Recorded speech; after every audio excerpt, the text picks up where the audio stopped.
Welcome to our channel 100% knowledge with success.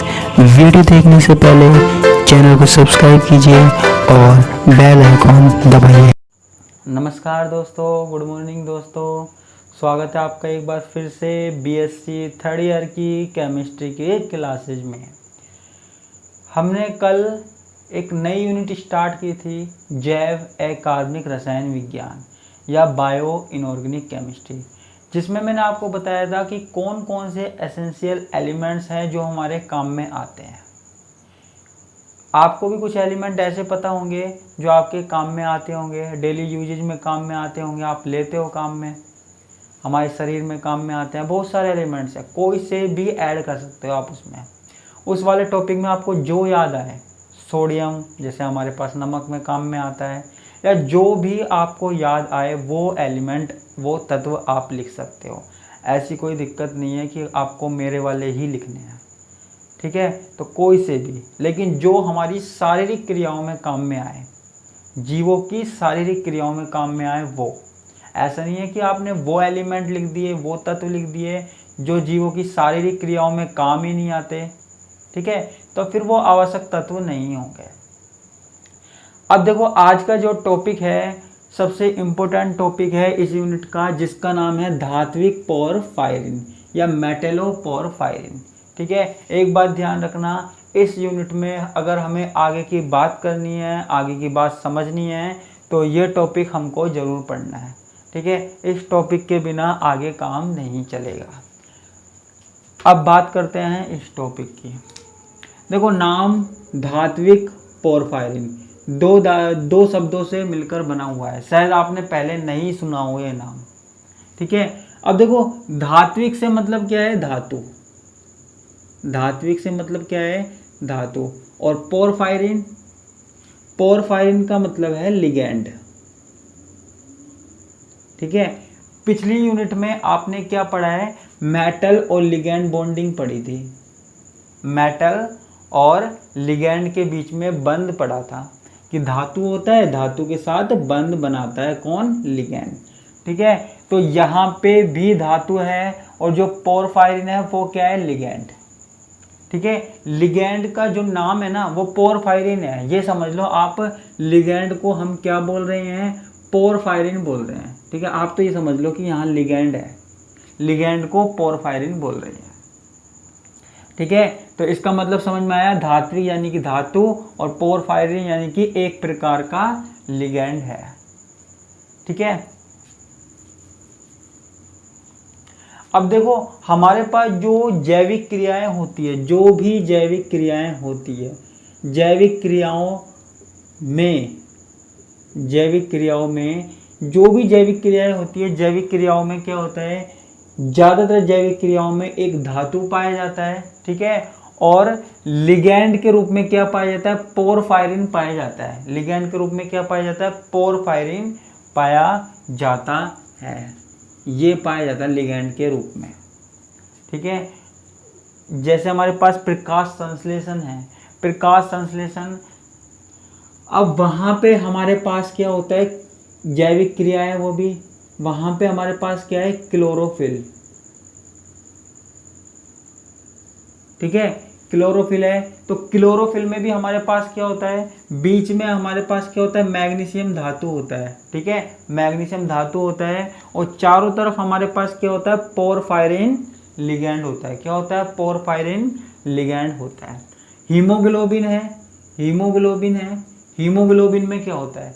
Haemoglobin में भी हमारे पास बीच में Fe धातु होता है और चारों तरफ हमारे पास क्या पाया जाता है? पोरफायरिन, ठीक है, जो कि एक लिगैंड है।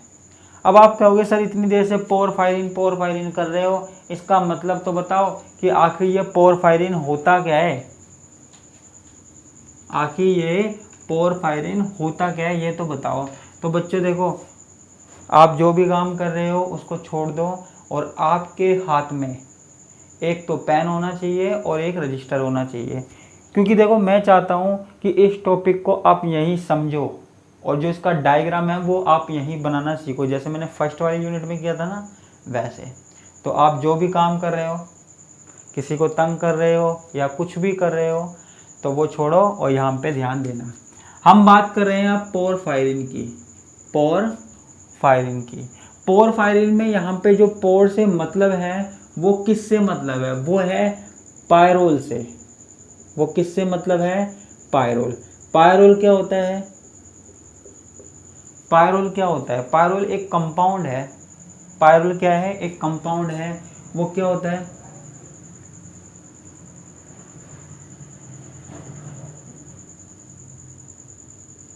ये हमारे पास क्या है, पायरोल है। ये हमारे पास क्या है, पायरोल है, या इसको पिरोल भी लिख देते हैं हिंदी में।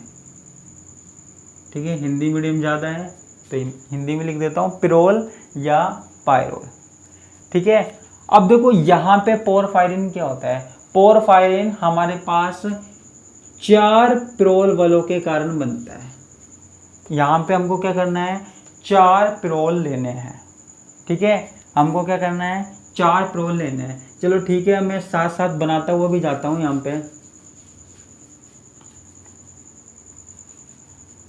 यहाँ पे हमारे पास हमको पहला काम क्या करना है, 4 पिरोल लेने हैं।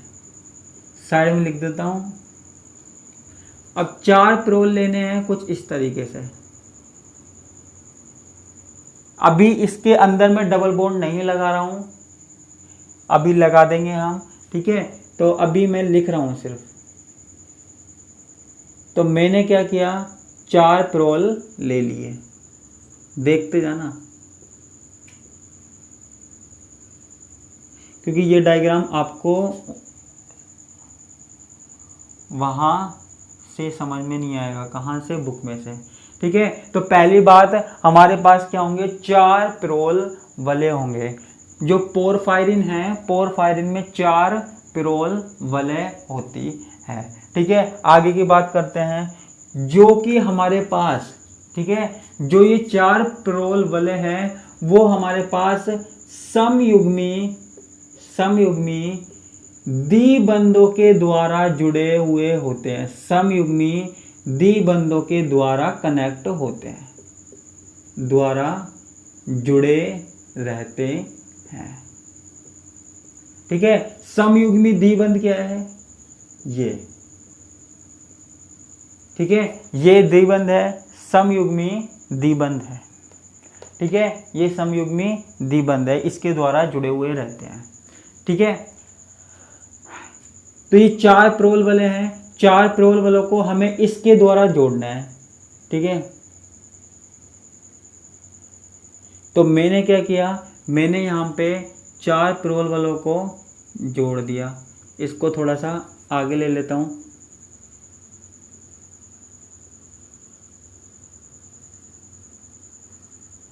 ठीक है, यहाँ पे भी थोड़ा सा आगे ले लेता हूँ।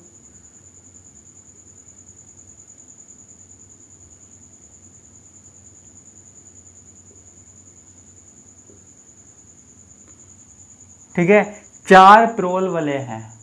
ठीक है, 4 पिरोल वलय हैं। अभी मैंने हाइड्रोजन नहीं लगाए हैं, किसी में लगा देंगे हम, कोई दिक्कत वाली बात नहीं है। नाइट्रोजन की 3 वैलेंसी पूरी करनी है, वो हम कर देंगे। तो जो हमको पहले बात देखनी है अब वो देख लीजिए। हम क्या है, बेसिक ढांचा बना रहे हैं, जो कि हमारे पास क्लोरोफिल में होता है, हीमोग्लोबिन में होता है। वो वाला ढांचा हम क्या बना रहे हैं, बेसिक स्ट्रक्चर बना रहे हैं, ढांचा बना रहे हैं। ठीक है, तो मेरे पास क्या थी, 4 पिरोल वलय थी, उनको मैं किससे जोड़ रहा हूँ, समयुग्मी द्विबंधों के द्वारा जोड़ रहा हूँ, समयुग्मी द्विबंधों के द्वारा।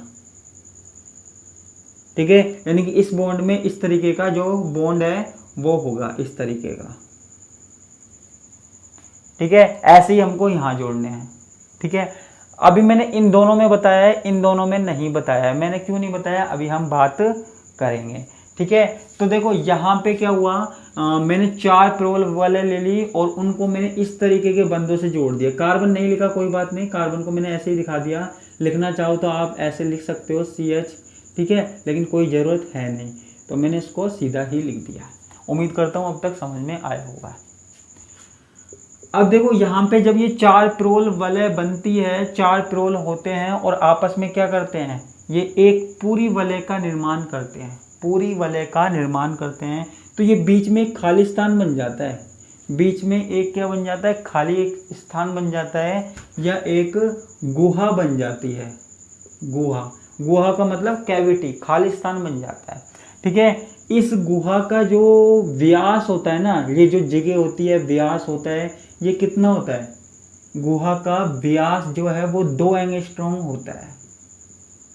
ठीक है, इस गुहा का व्यास क्या होता है, 2 एंगस्ट्रॉम होता है। यानी कि जिस धातु का आकार इस गुहा के व्यास से छोटा होगा, यानी कि 2 एंगस्ट्रॉम से कम होगा, वही यहाँ अंदर आ सकता है, नहीं तो नहीं आ सकता।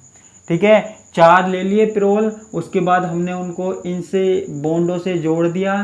ठीक है, और इसका जो आकार है वो केवल 2 एंगस्ट्रॉम है, उससे छोटा ही इसमें आ सकता है, नहीं तो नहीं आ सकता। ठीक है, अब देखो यहाँ पे होता क्या है, यहाँ पे आप देखिए, यहाँ पे मैंने बना दिया। आप कहेंगे सर पिरोल में तो 2 डबल बॉन्ड थे, यहाँ पे कहाँ है? तो देखो अब हमको डबल बॉन्ड ही लगाने हैं। डबल बॉन्ड कैसे लगाएंगे? देखो मुझे क्या करना है, आपको पता है, कॉन्जुगेशन दिखाना है। कॉन्जुगेशन दिखाने का मतलब क्या है कि एक बॉन्ड छोड़ के एक बॉन्ड होना चाहिए। ठीक है, एक बॉन्ड छोड़ के एक बॉन्ड होना चाहिए। तो यहाँ पे एक बॉन्ड, फिर ये छोड़ा, फिर एक बॉन्ड, फिर ये छोड़ा, फिर एक बॉन्ड, फिर ये छोड़ा, फिर एक बॉन्ड। ठीक है, तो एक बॉन्ड छोड़ के एक बॉन्ड होना चाहिए। ठीक है, अब एक बॉन्ड यहाँ पे, ठीक है, एक बॉन्ड यहाँ पे, फिर एक बॉन्ड छोड़ा, फिर यहाँ पे डबल बॉन्ड। ठीक है,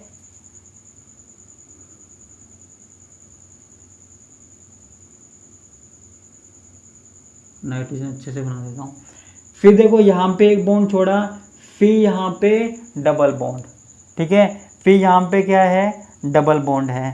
फिर यहाँ पे आप यहाँ लगा सकते हो डबल बॉन्ड। ठीक है, यहाँ जैसे भी आप लगाना चाहो।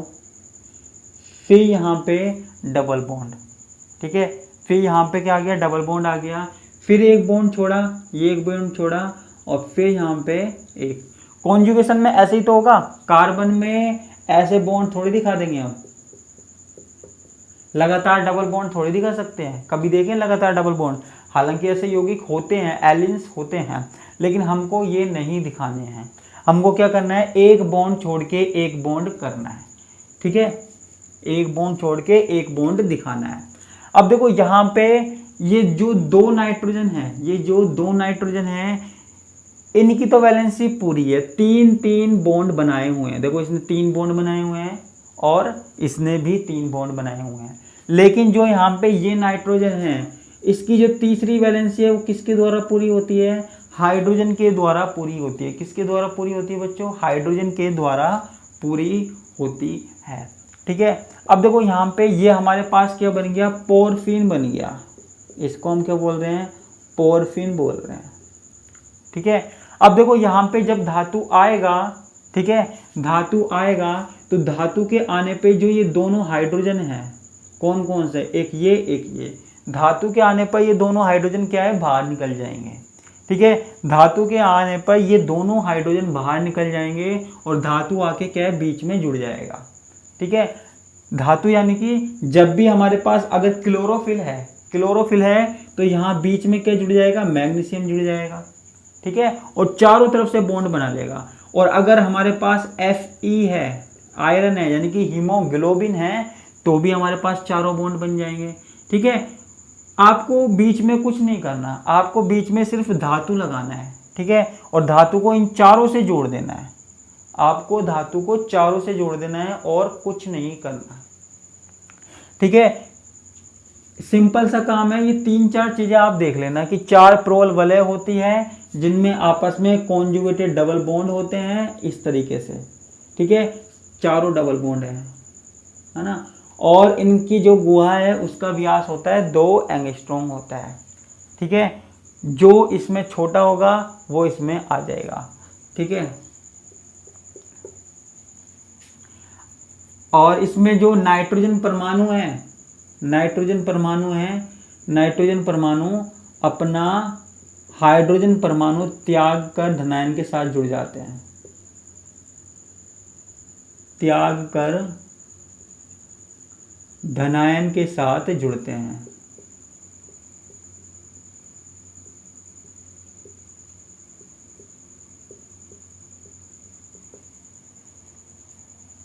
ठीक है, ये थोड़ा आगे पीछे हो गया, लेकिन बिल्कुल देखो आमने सामने होना चाहिए ये। ठीक है, बिल्कुल ऐसा का ऐसा एज इट इज डायग्राम आपका बनना चाहिए। कितना शानदार डायग्राम बना है। ठीक है, अब देखो ये जो हमारे पास डायग्राम बना है, ठीक है, ये वाली व्यवस्था हमारे पास जो जैविक क्रियाओं में आवश्यक तत्व होते हैं उनमें ये हमारे पास क्या है, पाया जाता है। ठीक है, कौन कौन से, ठीक है, कौन कौन से, जैसे हमारे पास क्या है, हीमोग्लोबिन, ठीक है, मायोग्लोबिन। अब आप कहेंगे मायोग्लोबिन क्या है, मायोग्लोबिन की भी हम बात करेंगे। ठीक है, मायोग्लोबिन की भी बात करेंगे, लेकिन अभी हम यहाँ देखते हैं। इसके अलावा क्लोरोफिल,